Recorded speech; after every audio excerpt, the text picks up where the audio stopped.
My name is Daniel Hughes. I am the broker owner of BayPort Lending. We are a local mortgage broker right here in Port Charlotte, Florida.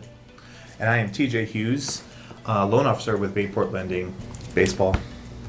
I'd be basketball. I always wanted to play basketball, but I didn't get the height. So he's 6'3", I'm 5'10", and my growth stopped at like my freshman year of high school. And so, but I played basketball and I always wanted to go to the next level, but I couldn't because of just skill and height was a big thing for me. But yeah, basketball would be my number one pick. Yeah, you know, like Jason Williams, they called him white chocolate. Yeah. They called him white pudding. The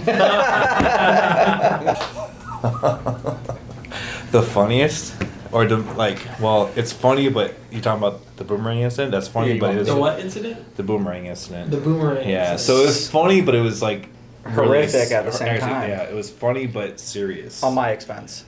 At his expense. So growing up, I had two older brothers, and then my mom raised my cousin who was TJ's age as well. And then the neighborhood friends were all TJ's age as well.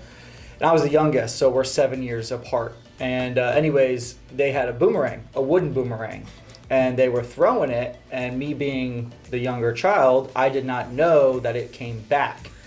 So I ran to the boomerang to get it, and it came back, and it sliced me across the face.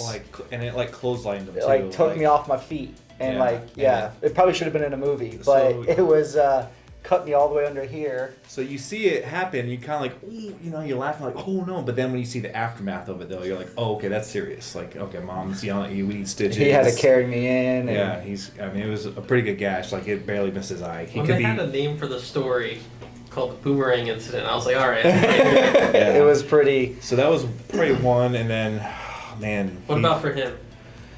For him, oh man. Together, the best thing, I don't think I'll ever forget the story no matter how old I get, was TJ came home one night and he took my mom's van out.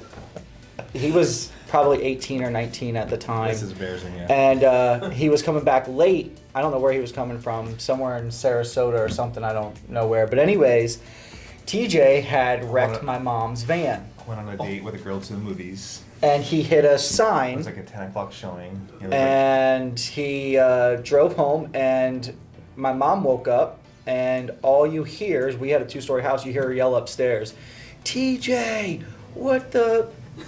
And that continues. Well, TJ drove the van home, parked in the driveway, and just went to bed and didn't tell anybody. So the roads were wet that night, and I swerved to supposedly miss hitting an animal and lost control and hit the highway sign. And almost hit a semi too. The semi, it was bad. Allegedly. And so I'm thinking well, it's like 1 o'clock. You know, after the movies from Sarasota, it was like Hollywood 20. It was late. It was like 1:30 in the morning. And I'm like, okay, what do I do? Do I call the cops? Do I call my parents this late? No, I drive home. So now I'm like, I'm just gonna drive home. I can make it. I can only drive. It was the radio, everything was smashing like 35 miles an hour down River Road, all the way to Englewood. Pulls in and didn't tell anybody. My mom wakes up. Creep in the house, as teenagers, we creep in the house. I'm like, a cat, and I go back to sleep. Next day at 6 o'clock in the morning, my parents wake up, exploding. Yeah, my mom was livid. Yeah, it was not, but that was one. Another one was we had a go-kart.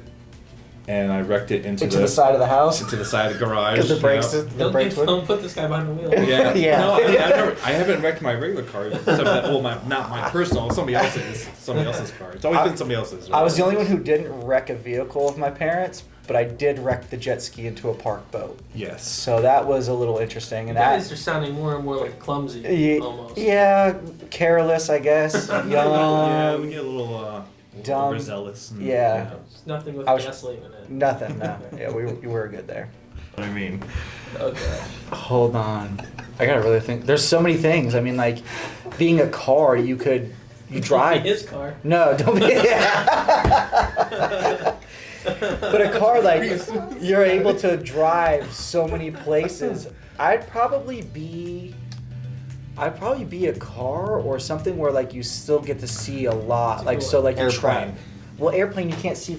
Space shuttle. What are you going to see? Just the Earth. You're going to see just the Dude, sky. you're orbiting around the Earth. You No, go in space, like if you're in a bands. car, you're still driving. You get to see, he said you're still aware, so you still get to see Yeah. everything and Yeah, everybody you're as seeing you it from drive. space, you know, and you look at the Last time whole you're in a plane, world. what do you see when you're in a plane? White clouds and that's it. You don't get to Planes see the eventually, ground. decrease when they land, and they see you closer. So to he the just wants to ground. see the last 10 minutes of it. Birds. That's eye it. view. I mean, Car, he can keep going on. maybe like a statue of Jesus. That way, everybody's praying to you. I mean, if you want to get.